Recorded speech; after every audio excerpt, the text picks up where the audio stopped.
இம்முறையும் அவ்வாறே வேதங்களை காப்பாற்றாவிடில் பிறகு வேதங்களின் ஞானம் அசுரர்களின் ஆதீனத்தில் இருக்கும்.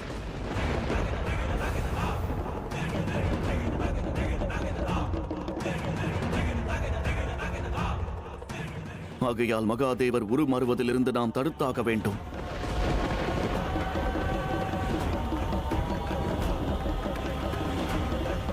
ஏனென்றால் அதற்கு பிறகு அழிவை தவிர வேறு எதுவும் எஞ்சாத.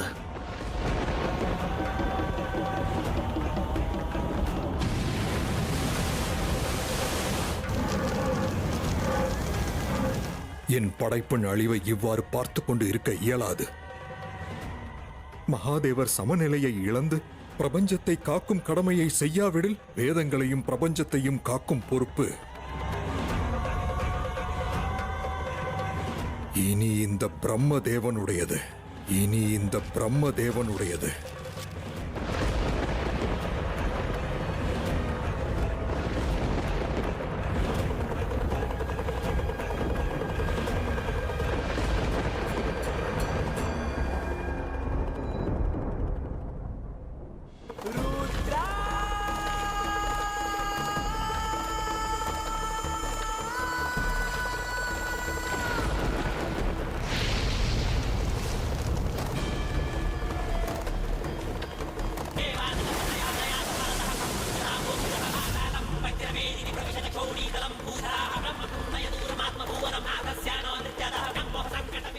மகாதேவா, மகாதேவா!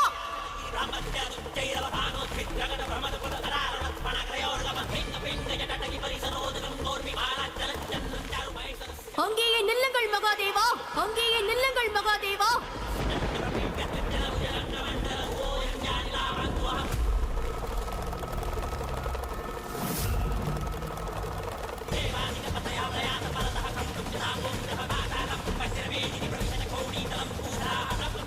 சிவனே,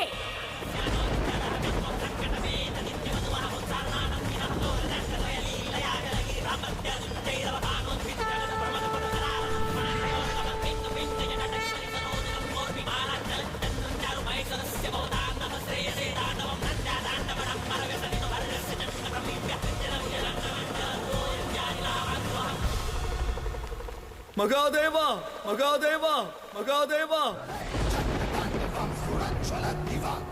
எந்த உத்தேசத்தை தேவி பார்வதி புரிந்து கொள்ளவில்லை என்று கோபம் கொள்கிறீர்களோ அந்த உத்தேசத்தை தாங்கள் இப்பொழுது மறக்கிறீர்களே மகாதேவா.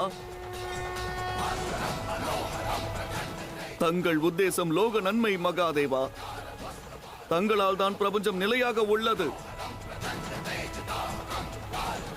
தங்களது உடுக்கை ஓசை நின்றது என்றால் பிறகு இப்பிரபஞ்சம் முழுவதுமே ஸ்தம்பித்து போய்விடும் மகாதேவா, ஸ்தம்பித்து போய்விடும் மகாதேவா.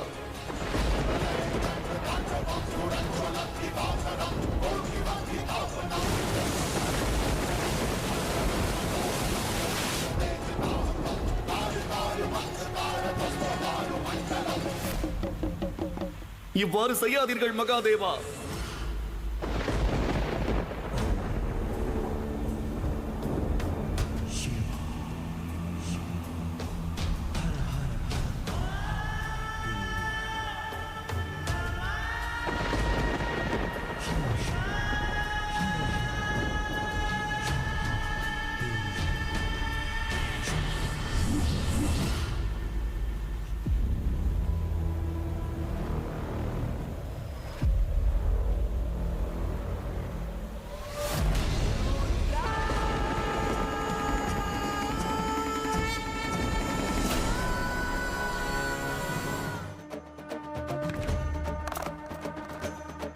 மகாதேவா, அதி அற்புத மகாதேவா, என்று தாங்கள் மீண்டும் எனது அழைப்பை புறக்கணித்து விட்டீர்கள்.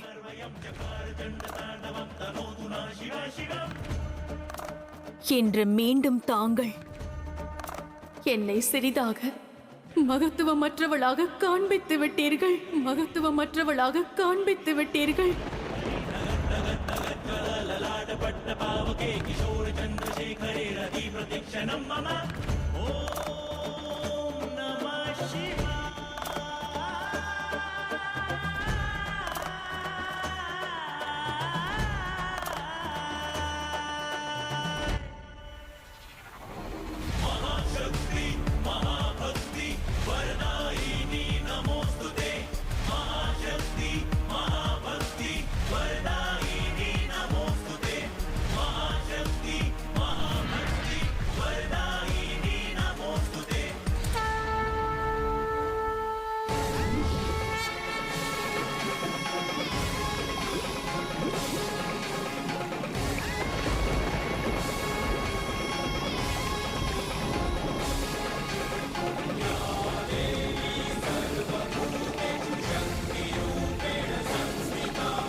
ஏன் ஒவ்வொரு முறையும் தங்களது குரோதத்தின் அக்னியில் எனது அடையாளம் எரியும் நிலை உண்டாகிறது? ஏன் ஒவ்வொரு முறையும் எனது மனம் உடைகிறது? ஏன் ஒவ்வொரு முறையும் தங்களை தேடி நான் வர வேண்டி இருக்கிறது மகாதேவா? ஏன்?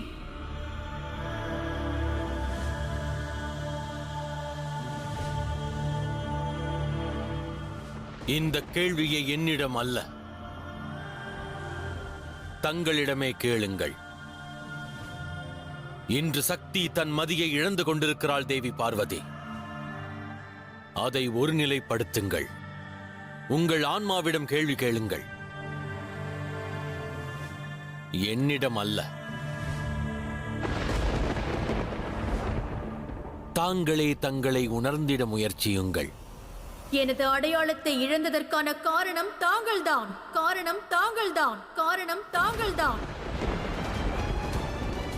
தாங்கள் அனைத்தையும் அழிப்பவர். இந்த பிரபஞ்சத்தை மட்டுமல்ல, அனைத்து உறவுகளையும் அழிக்கும் சக்தி உங்களிடம் உள்ளது. ஆனால் அதற்காக எனது அடையாளத்தை அழிப்பதற்கான உரிமை தங்களுக்கு இல்லை மகாதேவா.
சிவனை சமாதானப்படுத்தி விட்டீர்கள்.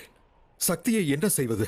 சக்தி சமநிலையை இழந்தால் காலத்திற்கு முன்பாக பிரளயம் உண்டாகும். சக்தியை சமாதானப்படுத்துவதற்கான துணிச்சல் மகாதேவரிடம் மட்டும்தான் உள்ளது. அவரை புறமுதுகு காண்பித்து செல்கிறார். இந்த யுத்தத்தின் காரணமாக உண்டாகும் பேரழிவு அண்ட சராசரத்தையும் அடியோடு அழிக்கப் போகின்றது.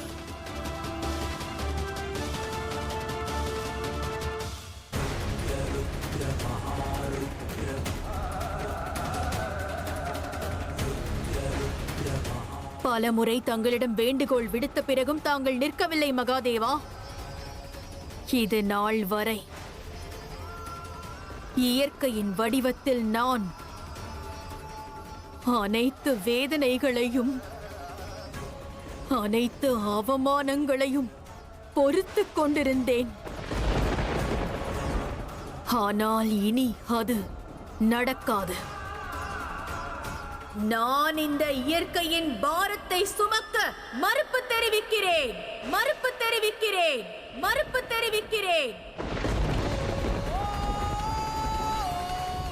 இதற்கான காரணம் தாங்கள்தான், தாங்கள் மட்டும்தான். மகாதேவா, இயற்கையை நான் பாதுகாத்து வந்தேன். இப்பொழுது அந்த இயற்கையை நானே அழிக்கப் போகிறேன். இந்த பொறுப்பை சுமக்கப் போவது தாங்கள் மட்டுமே, தாங்கள் மட்டுமே, தாங்கள் மட்டுமே.